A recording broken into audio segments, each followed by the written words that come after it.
What is the link between dairy products and Parkinson's disease? Let's take a look at the evidence and see what the data shows. As always, I'm Dr. Hashmi. Don't forget to check out selfprinciple.org for more videos, articles on a weekly basis.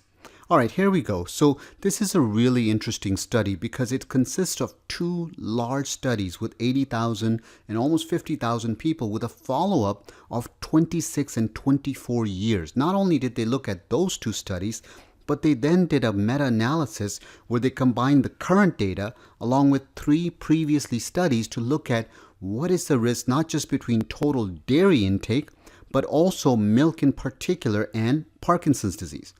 All right, so what did they find? Here we go. Well, when we look at the data, it showed that 3 servings per day of low-fat dairy versus none was an increase of 34% risk of Parkinson's disease. How about greater than 1 serving of skim or low-fat milk daily versus on average of less than 1 serving per week? Now, the reason it's 1 serving per week is they averaged over 4 weeks. So greater than 1 serving versus less than 1 per week. 39% increased risk of Parkinson's disease. When they looked at the meta-analysis portion, what they found was that total milk intake, didn't matter if it was whole, skim, low fat, but total milk intake had a 56% higher risk.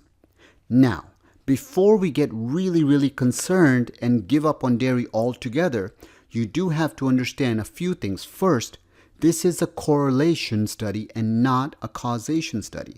So what we're talking about is an association. So it doesn't necessarily mean that dairy is the cause.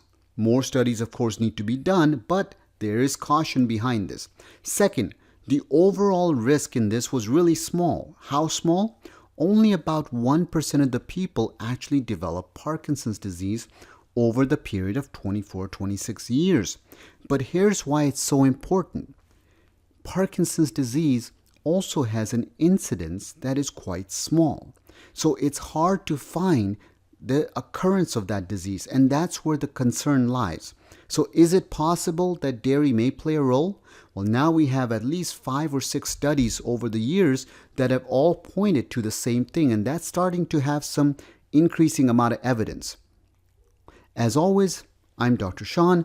Don't forget to check out selfprinciple.org, and please share, like, and subscribe to us on social media, and I would love to hear your thoughts on this.